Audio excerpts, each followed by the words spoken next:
کہانی میں آ گیا ہے ایک نیا ٹویسٹ اور بڑا ہی مزیدار ٹویسٹ ہے جو ہم آنے والی ایپیسوڈ میں دیکھنے والے ہیں۔ الہام کو جیسے اندازہ ہو جاتا ہے کہ وہ سیحان سے محبت کرنے لگ گئی ہے تو اس کا یہاں پہ رہنے کو دل نہیں مانتا۔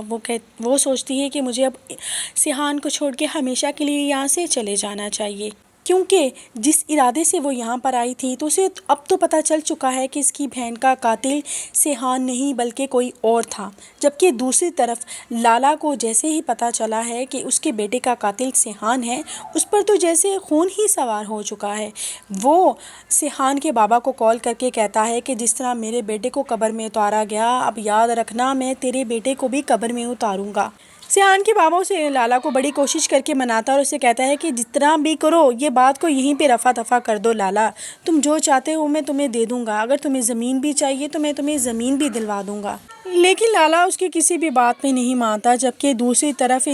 سیحان کو بھی الہام سے محبت ہو گئی ہے، کیونکہ ان کی مدر جیسے ہی انہیں بتاتی ہیں کہ جس طرح تم بیمار تھے اور جس طرح الہام نے تمہیں بلڈ دیا ہے، جو کوشش اس نے تمہارے لیے کی ہے شاید تمہیں نہیں پتہ۔ سیحان جلدی سے جاتا ہے، گھر ڈھونڈتا ہے، لیکن اس کو وہاں پہ الہام نظر نہیں آتی، کیونکہ الہام تو اب وہاں سے چلی گئی ہے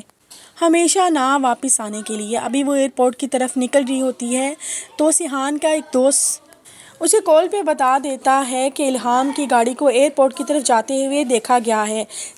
جلدی سے سیحان ایئرپورٹ پہنچتا ہے اور دیکھتا ہے کہ وہ تو بالکل جانے کی تیاری میں ہوتی ہے۔ وہ اس کے پاس جاتا ہے اور اسے روک لیتا ہے اور اسے کہتا ہے کہ پلیز، میں پہلے ہی ایلف کو کھو چکا ہوں الہام، اب میں تمہیں نہیں کھونا چاہتا۔ الہام کی آنکھوں میں بھی آنسو آ جاتے ہیں، وہ بے بسی سے اس کی طرف دیکھتی ہے۔